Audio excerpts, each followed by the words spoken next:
Quand la nuit tombe sur nos vallées, je lève les yeux, mon cœur exalté.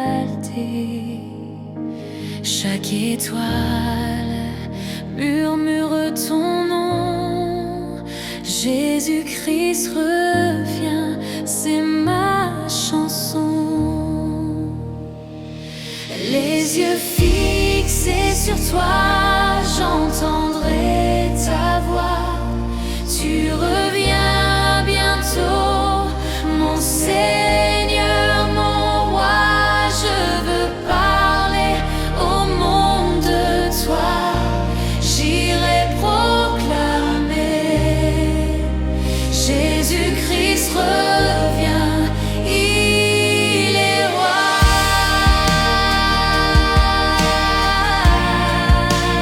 Jésus-Christ revient, Jésus-Christ revient, il est roi.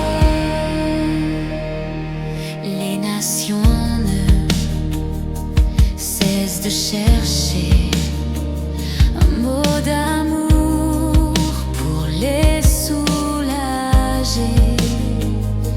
Dieu nous envoie pour les éclairer, pour qu'elles croient en lui, car il revient. Brillez comme les étoiles, scintillez pour lui, demeurez en lui, marchez dans ses voies, pour que chaque cœur entende nos voix. Allons proclamer Jésus-Christ revient, il est roi. Jésus-Christ revient, Jésus-Christ revient, il est roi.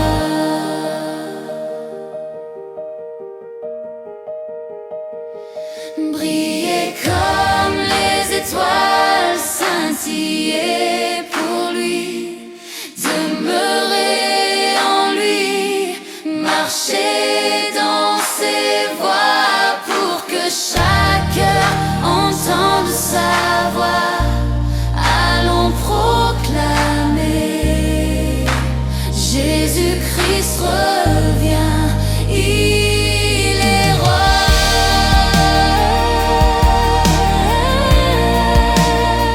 Jésus-Christ revient, Jésus-Christ revient, il est roi.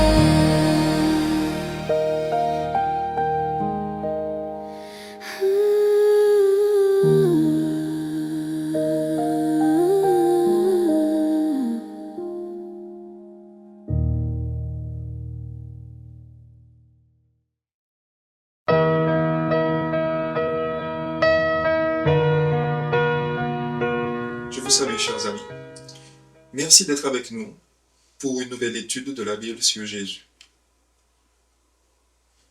Chaque année, la Conférence générale des Adventistes du 7e jour promeut une semaine spéciale au cours de laquelle la famille de l'Église mondiale se rassemble pour étudier et prier pendant cette période importante de l'histoire du monde.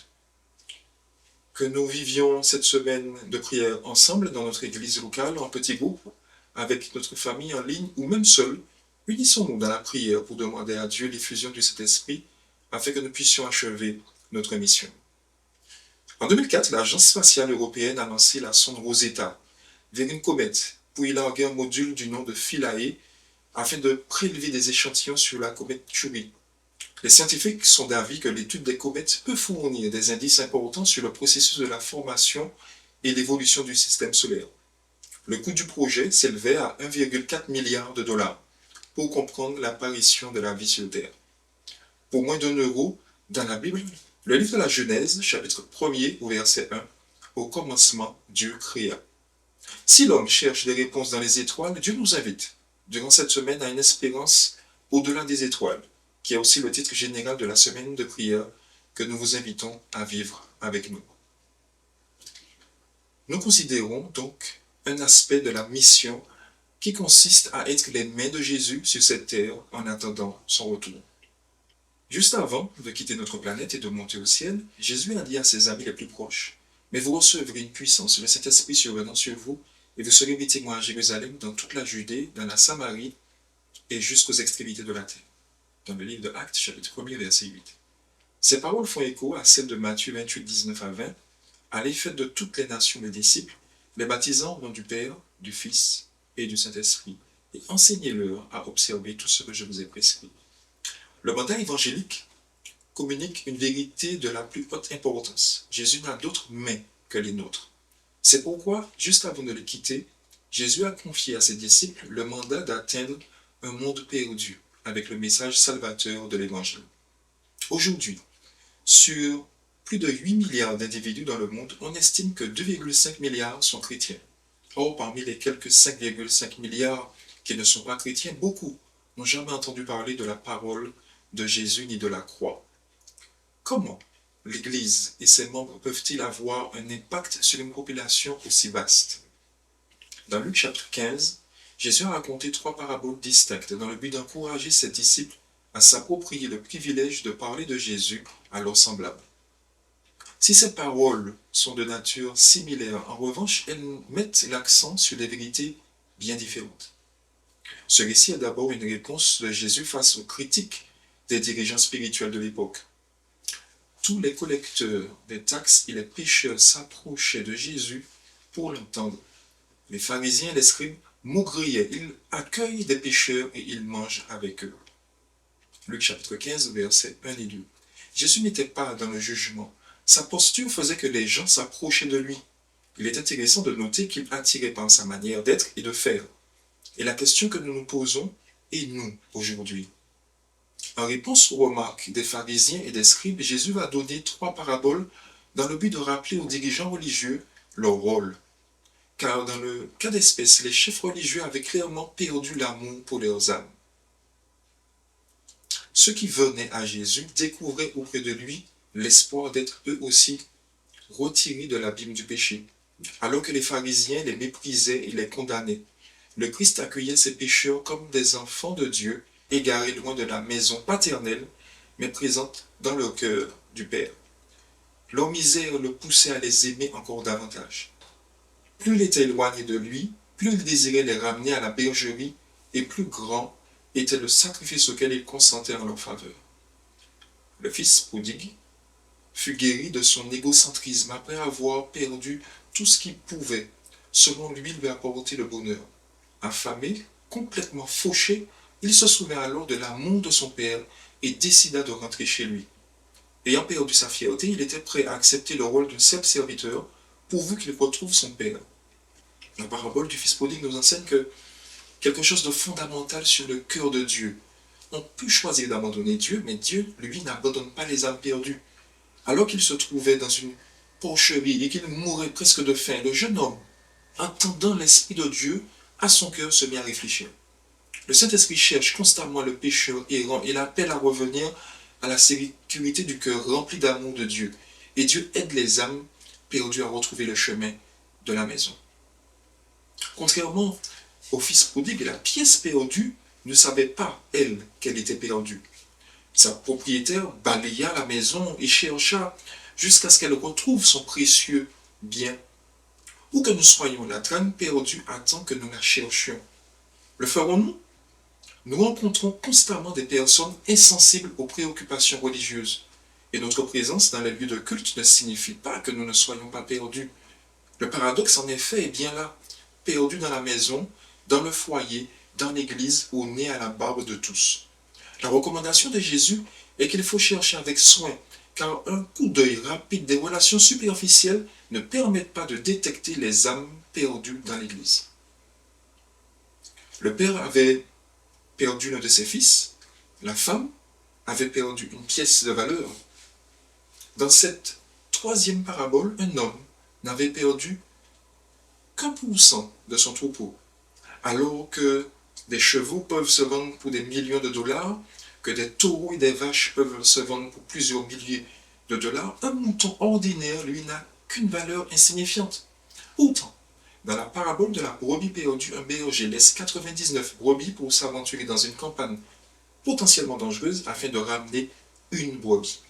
Quand l'un de ses enfants s'égare, Dieu s'en aperçoit sur le champ et il s'en soucie suffisamment pour entreprendre la mission de sauvetage la plus coûteuse de l'histoire de l'univers.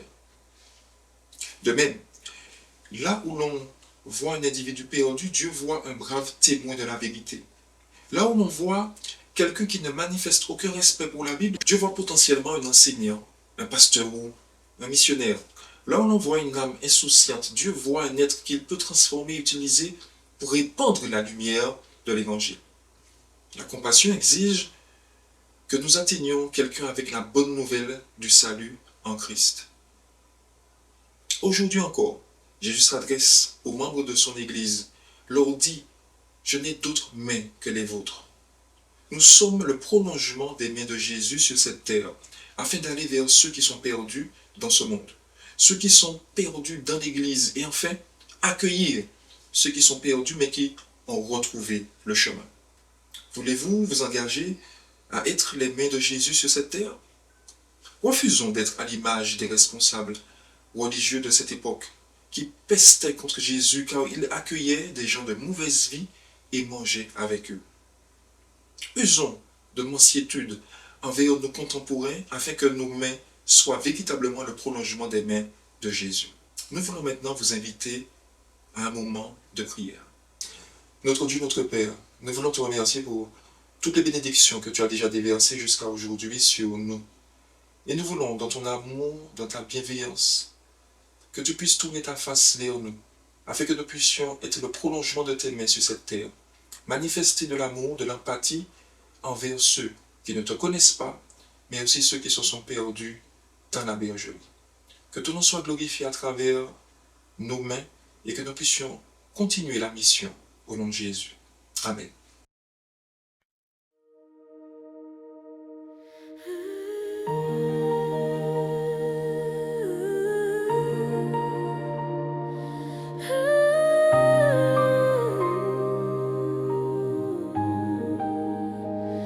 Quand la nuit tombe sur nos vallées, je lève les yeux, mon cœur exalté.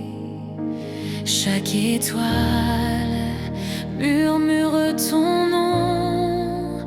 Jésus-Christ revient, c'est ma chanson.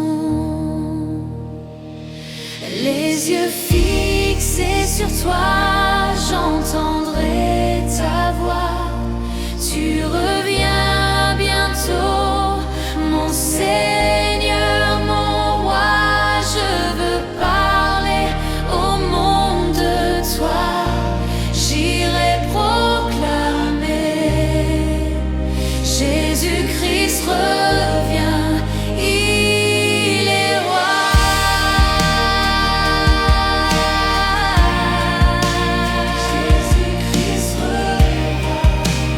Jésus-Christ revient, il est roi. Les nations ne cessent de chercher un mot d'amour pour les soulager. Dieu nous envoie pour les éclairer.